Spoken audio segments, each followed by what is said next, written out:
Welcome, dreamer. Tonight, we journey to the far north, beyond the edges of maps, where time sleeps and the earth sings. In the ancient myths of Greece, there lies a land untouched by sorrow, bathed in eternal spring, a place known only in whispers, Hyperborea. A realm of golden light, ageless beings, and peaceful dreams. Close your eyes. Let go of the day, and allow your breath to guide you into stillness. This is the Eternal Spring of Hyperborea, a relaxing sleep story in 5 soothing chapters. May this story carry you gently into the quiet, where the wind remembers and the stars watch in silence. In a quiet village nestled between rolling hills and olive groves, where the cicadas sing lullabies to the twilight and the sea sighs in the distance, a young man named Theron lived a life steeped in gentle routine. His days were painted in warm hues of honey and sun, the rhythms of nature weaving a soothing tapestry around him. Yet within him stirred a quiet ache. Something ancient, something wordless, like a memory forgotten at birth. A longing not for adventure nor riches, but for a place he could not name. It was on one such evening, when the stars began to prickle the sky like scattered salt across indigo velvet, that he met the old sailor by the harbour's edge. The harbour of Elethus was not grand, not bustling, just a stone path lined with moored fishing boats and nets drying on wooden poles. The sea here was kind, lapping gently at the stones as if humming a tune only the wind could understand. That night, as Theron walked the familiar path, watching the moon's reflection ripple on the water, he found the old man seated alone on a crate, eyes fixed on the horizon. His beard was a tangled cloud of silver, and his skin bore the story of decades beneath the sun and salt. Yet his eyes were bright, unclouded, and deep as the ocean itself. "Evening," Theron offered softly, not wishing to disturb the man's reverie. The old sailor turned slowly, his voice no more than a whisper threaded with sea breeze. "Do you hear it, boy?" Theron tilted his head. "Hear what?" "The wind," the sailor said, gesturing toward the sea. "She carries stories. Old ones. Older than the gods themselves. If you listen closely, you might catch the edges of a forgotten name. Hyperborea." Theron's heart stirred. "What is Hyperborea?" The old man smiled, not with his mouth, but with his whole face, as if the very name unlocked a long-lost warmth. "A land beyond the edge of the north wind, where winter never dares to tread. The sun dances across the sky in circles, never setting, and the people there, they are not like us. They do not age. They do not sorrow. They live in harmony with the world, untouched by hunger, pain, or time." A myth, then, Theron said, though his voice lacked conviction. Perhaps, the sailor replied, his gaze returning to the stars. But some myths are simply truths waiting for the right ears. The wind picked up slightly, stirring the fabric of Theron's tunic, whispering through the leaves of the olive trees behind him. He shivered, not from cold, but from a strange familiarity, as if the wind itself was calling him by name. The sailor spoke again, more slowly this time. They say those who are pure of heart and light of soul may one day find the way.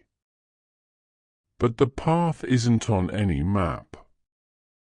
It begins inside, within the silence between thoughts, the breath between dreams. Theron sat beside the man, both of them quiet for a long time. The sea kept speaking in its liquid voice, and the stars arched overhead like gentle guardians of the night. Eventually, the old sailor stood, brushing the salt from his robes. "I've said too much. Or perhaps just enough. But remember this, when the winds shift and the world grows quiet, listen. She may call you yet."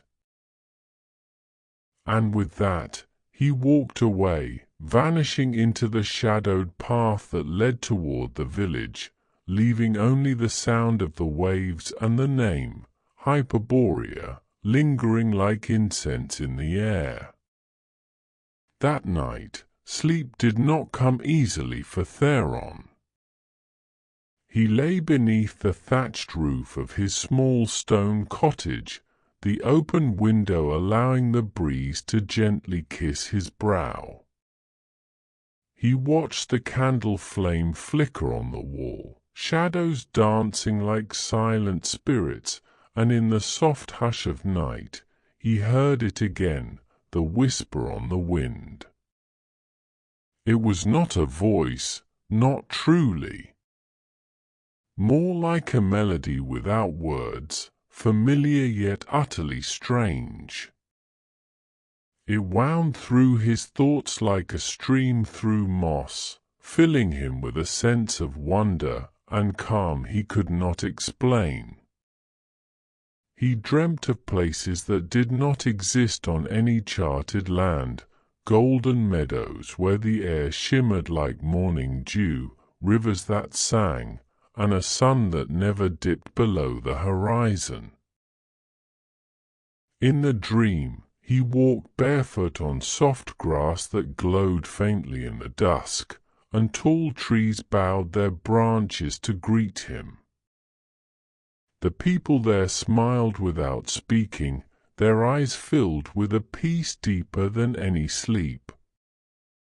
And when he woke, just before dawn, his heart still beat with the rhythm of that place.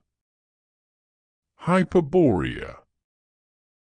He whispered the name aloud to the empty room, and the air seemed to hush in reverence. Over the next days, the dream returned again and again. Sometimes he saw glimpses, a white bird soaring over icy peaks, a golden harp lying atop a stone pedestal, flowers that bloomed in patterns like ancient runes. Other times, he only heard the sound of laughter carried by a warm wind, or felt the strange, sweet warmth of a sun that never burned. His friends noticed the change. He smiled more, but spoke less. He often stood for hours at the edge of the harbor, eyes closed, listening.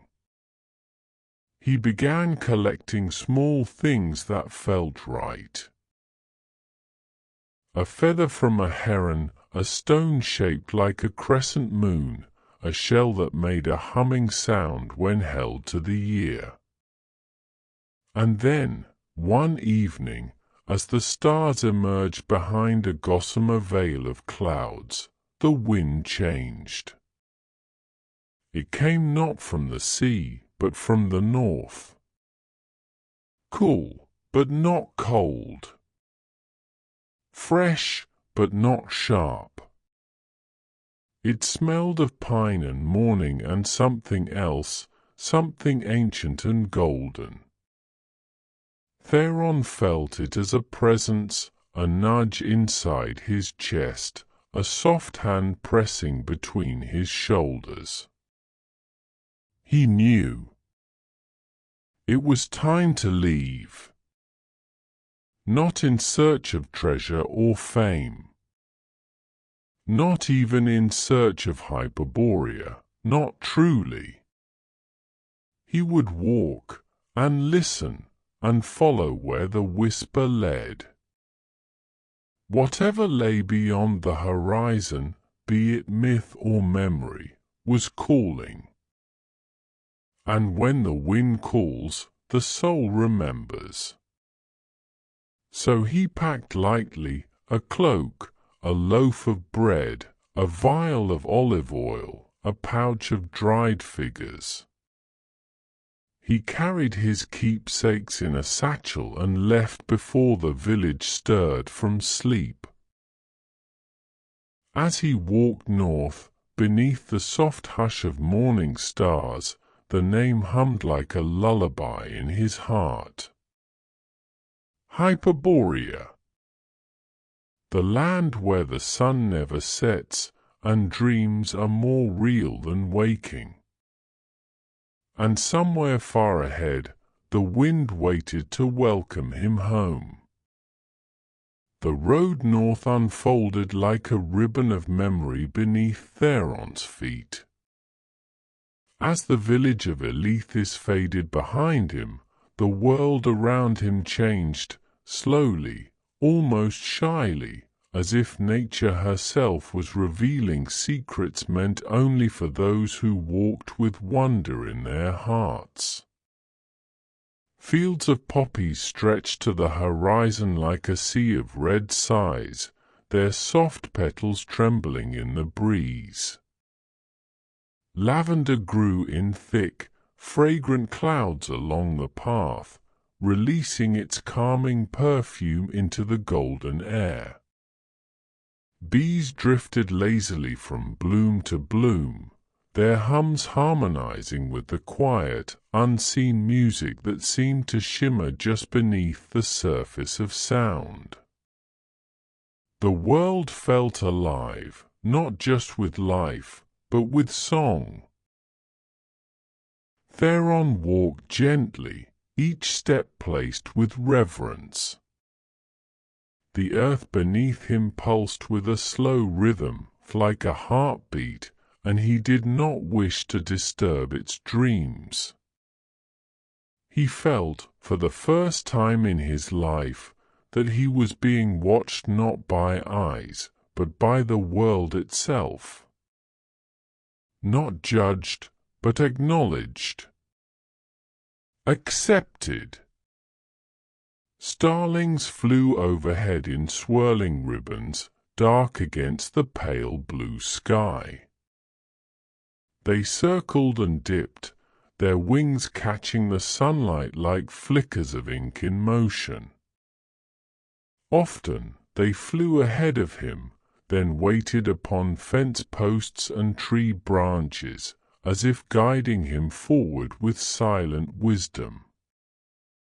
By nightfall, the sky became a living map. The moon hung low and luminous, its light like milk poured across the fields.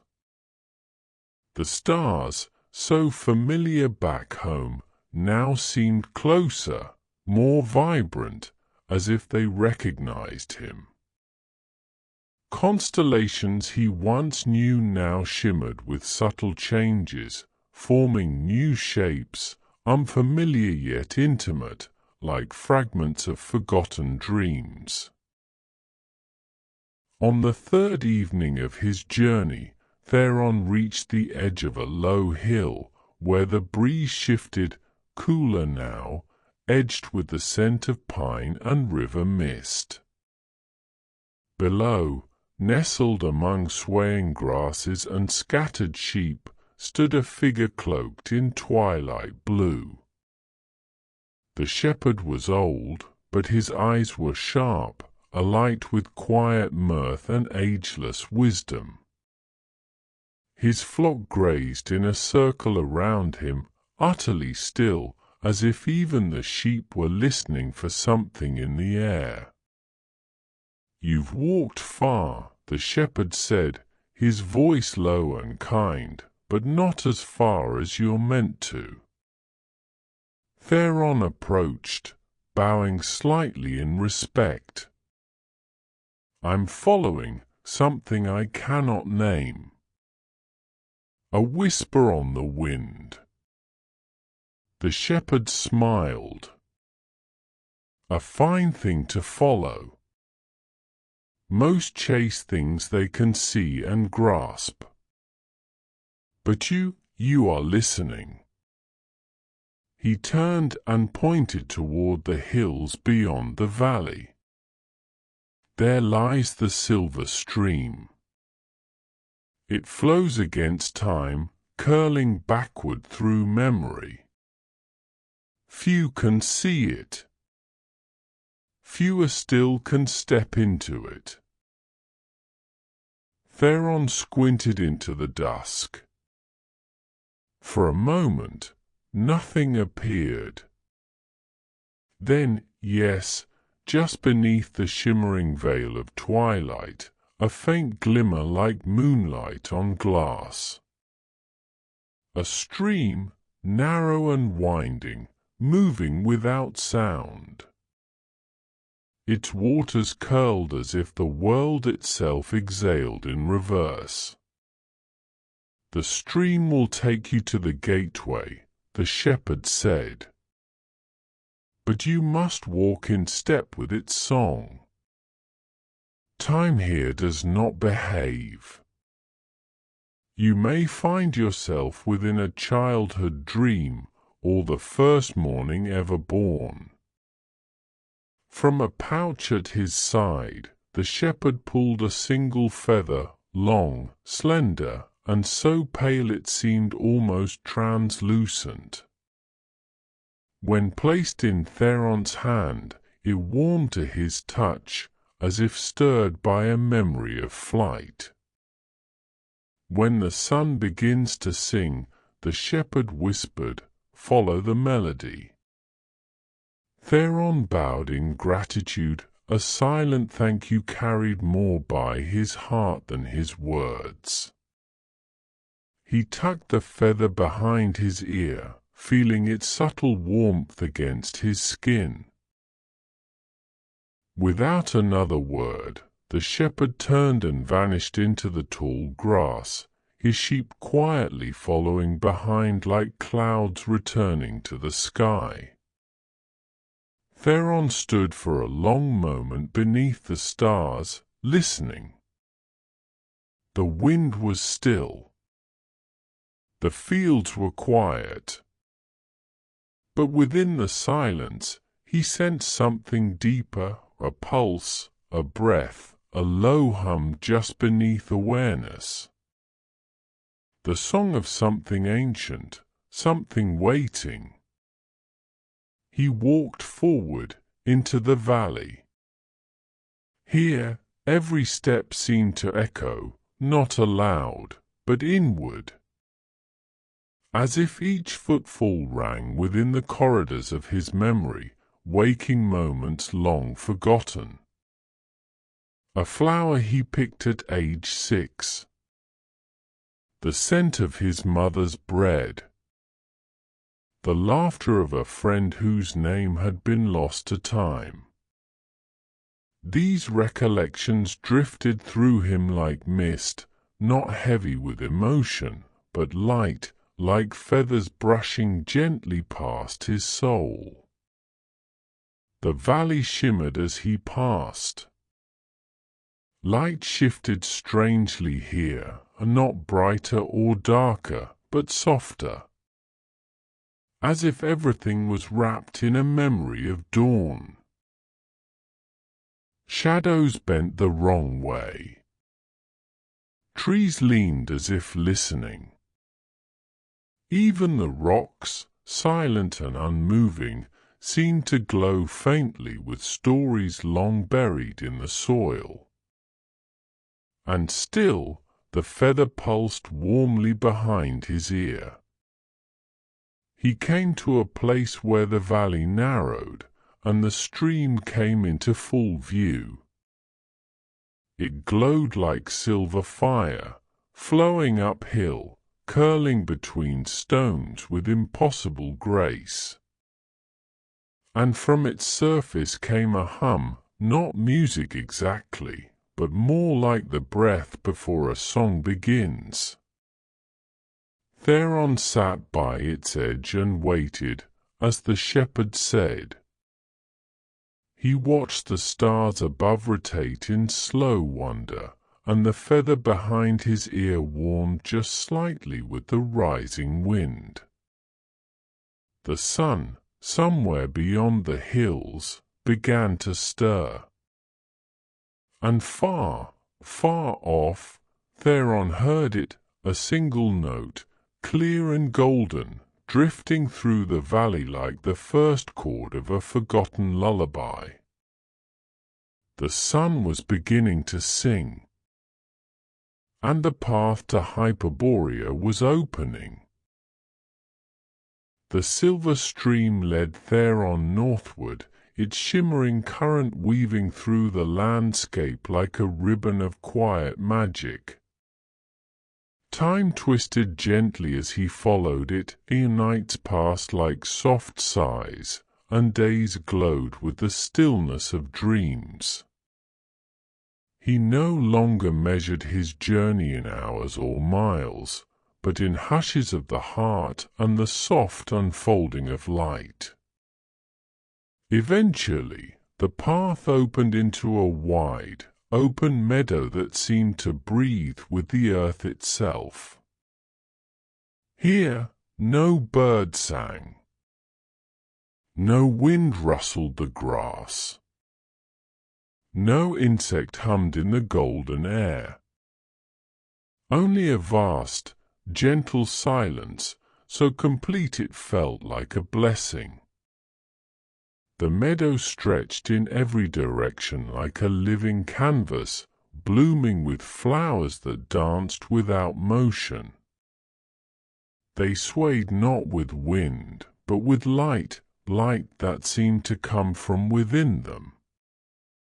And the colors, they were unlike anything Theron had ever seen. There was violet mist, soft as a sigh before sleep. Golden hush, a shade that shimmered like morning holding its breath. Starlit blue, deep and glinting with flecks of unseen constellations. The petals underfoot were thick as clouds, cushioning his steps as if the earth itself did not wish to disturb his presence. With every breath, the air filled him with a delicate sweetness, like dew soaked in sun, like honey thinned with starlight. It calmed not only his body but the quietest corners of his mind. He forgot the ache in his legs, the hunger in his belly. Even his thoughts softened, thinning into gentle ripples that vanished before becoming words. He moved slowly, reverently, as if each step carried him deeper into the soul of the world. Then he saw her. A figure standing among the flowers, as still and luminous as the meadow itself. She wore robes woven from the colors of dawn, peach and gold, soft lavender, the faintest pink of first light touching snow. Her face was calm, almost familiar, as if shaped from a dream Theron once had as a child and never fully forgot. She did not speak. She did not need to. Instead, she stepped forward, her feet barely bending the petals. She raised her hand and placed it gently upon his shoulder. At her touch, the silence deepened, not with emptiness, but with presence. As if every unseen thing in the world leaned in to listen. Then, without a word, she turned and began to walk. Theron followed. She led him to the center of the meadow, where a round, still pond lay cradled in the grass. Its surface was smooth as glass, undisturbed by wind or insect, a mirror to the sky above. But when Theron looked down, he did not see his reflection. Instead, he saw a pool of something deeper than image, his soul, laid bare not in judgment, but in gentle truth. He saw a boy who once chased fireflies through an olive grove, laughing at the stars. He saw a man who stood at the edge of the sea, aching for something he could not name. He saw every longing he had ever held, every quiet kindness, every forgotten hope like scattered petals floating in the still water. There were no answers in the pond. Only wonder. And questions that no longer needed to be asked. Theron knelt beside it and closed his eyes. And in the silence, he understood, to reach Hyperborea, one must carry no fear. No hurry. No burden of the waking world. The way forward did not lie in seeking, but in letting go. He felt a warmth at his feet. The woman of dawn had stepped away, leaving him alone with the pond and the breath of the meadow. Without thinking, he slipped off his shoes and placed them at the water's edge. The earth beneath his bare feet was soft and warm, kissed by years of starlight and root song. Each step forward felt lighter, as if the ground itself were lifting him gently with every movement. He walked across the meadow into the deepening twilight, the sky above shifting into shades of amethyst and silver. Behind him, the shoes remained at the pond's edge, quiet symbols of a world no longer needed. Before him stretched a path of twilight light, narrow and winding through fields of impossible flowers. Theron stepped forward. Not with purpose, but with peace. Not with question, but with quiet. And the meadow watched him go, each petal folding slightly in a silent bow, as the hush of the earth deepened around him. Theron stepped beyond the meadow and into a realm where time had forgotten how to move. There was no transition, no marked threshold, no sudden change in light or air. It was as if the world had simply shifted around him, softly, kindly, like a curtain drawn back to reveal a long-lost memory. The air was warm, not with heat, but with the hush of eternal morning. It wrapped around him like silk, kissed his skin with the scent of citrus groves and wild thyme. The breeze played with his hair and hummed through the tall grass, strumming invisible strings that echoed like a harp whispered through the hills. Above him, the sky stretched vast and lavender, painted with hues he could not name, colors that seemed to hum instead of shine. High above, golden birds soared in slow arcs, their wings casting no shadow, only shimmer. They did not flap or beat the air, but glided with grace, as though floating through song. The land was wide and quiet. Rolling hills dipped into soft valleys where silver streams curved like laughter.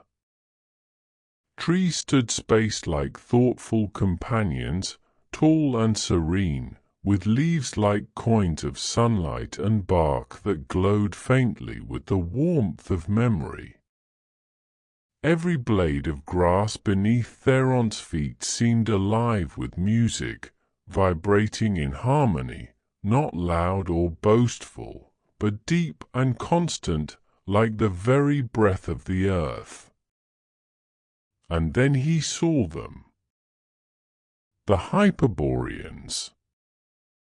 They moved slowly through the fields and under the boughs of flowering trees. They were tall, not in stature, but in spirit. Their forms shimmered faintly, as though lit from within, and their eyes held no age. No beginning, no end. Just light. Gentle, living light. They did not speak as they approached. They did not need to. Their welcome was in their presence, in the way the air calmed further around them, in the stillness that grew not from emptiness, but from perfect wholeness. One placed a hand softly over Theron's heart, and though the touch was light as a breeze, Theron felt it ring through every part of him. Not as a question, not as a test, but as a reminder of something he had always known but had long since forgotten. They lived without need here, without hunger or sorrow or striving. There were no walls, no roads, no temples. Only harmony. As if everything, the streams, the wind, the golden birds, the very soil, shared in one great, unspoken breath. From the ground rose music, not with instruments, but as if the land itself sighed in melody. It came from beneath the feet, from the bark of trees, from the open sky. Notes that shifted and wound like river mist, soft and eternal, comforting in their endless return. And there was laughter. It danced through the air like pollen, light and wild, carried by the breeze. It did not belong to one person, but to the world itself. The laughter of a child spinning in a sunbeam. The laughter of water meeting stone. The laughter of something vast and kind and knowing. Theron walked among the Hyperboreans, not as a stranger or guest, but as one returning home from a long journey. No one questioned where he had been. No one asked why he came. In their silence, he was seen. In their stillness, he was understood. He lay down in a bed of grass that sang beneath him. The sky above pulsed slowly with warmth, like a heartbeat spread across the heavens. And though he did not sleep, he rested. More deeply than he ever had. Time was not absent here. It simply did not move. It floated, soft and open, allowing all things to be what they were, without rush, without decay. The past curled into a gentle song that played beneath the present, and the future lingered just beyond the hills like a dream waiting to be remembered. And Theron understood. Hyperborea was not a place to arrive at, but a place to remember. A land not built of earth and stone, but of peace, of joy, of the divine stillness hidden deep within every soul. It was the part of the heart untouched by fear, the soft echo within each of us that knows no sorrow, no loss. Only belonging. He stood once more, barefoot in the grass that glowed beneath the sun that never set. The light touched him, not with brightness, but with recognition. And Theron, with no words, no weight, no need, began to walk. Not forward, not back, but inward, deeper, into the stillness of Hyperborea. Into the quiet joy that had always been his. In Hyperborea there is no sleep, for one is always dreaming. Theron lay beneath a silver-leaved tree, its branches curving like the arms of a gentle guardian above him. The moss beneath him was soft and warm, kissed by the eternal light of a sun that neither rose nor set.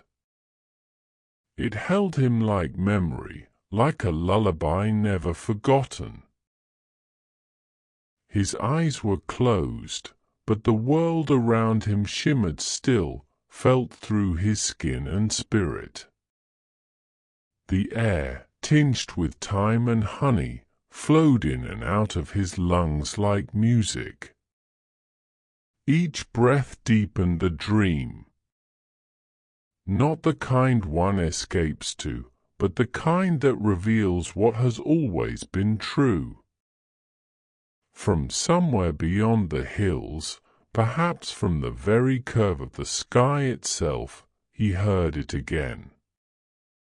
The song of the sun. The melody the shepherd once spoke of in the valley of poppies. The one that played in the silence before words, in the golden hush between waking and sleep. A sound that wasn't music, yet was. A tune without notes, yet unmistakable. And Theron smiled. He did not wonder how long he had been here, nor did he ask how long he would remain. Those questions had dissolved long ago, like snowflakes in warm water. All that remained was presence. All that mattered was the stillness blooming like a flower at the center of his being. In Hyperborea, no moment chased another. Past, present, and future folded into one vast breath, a sigh of the soul. And yet he felt something shift. not as a departure, but as a remembrance. A gentle calling, as soft as a whisper on the wind. A promise, not of leaving, but of carrying. He would return to the waking world. Not as he had left it, weary and searching, but as one who had touched the sacred stillness at the heart of all things. He would not carry memories like burdens. He would not bring back words or proof. Instead, he would carry the dream. He would carry Hyperborea within him. In every breath drawn with gratitude. In every word spoken in kindness. In every quiet moment beneath an open sky. The land of eternal spring would live again, not as a destination, but as a way of being. In the hush before dawn. In the smile shared with a stranger. In the pause between thoughts when the heart simply is. The Hyperboreans, luminous and serene, watched him without watching. Their eyes held no farewell, only understanding. Here, there was no goodbye. Only the flowing of one dream into another. Theron placed his hand upon the moss, feeling its quiet song. He stood, slowly, without urgency. The silver tree above him rustled once, just once, as if giving its gentle blessing. And as he turned to walk, he knew he was not leaving. He was remembering the way home. And now, dear dreamer, as your own eyes grow heavy and your breath begins to soften, listen. The same wind that once touched Theron's cheek may stir the curtains of your room.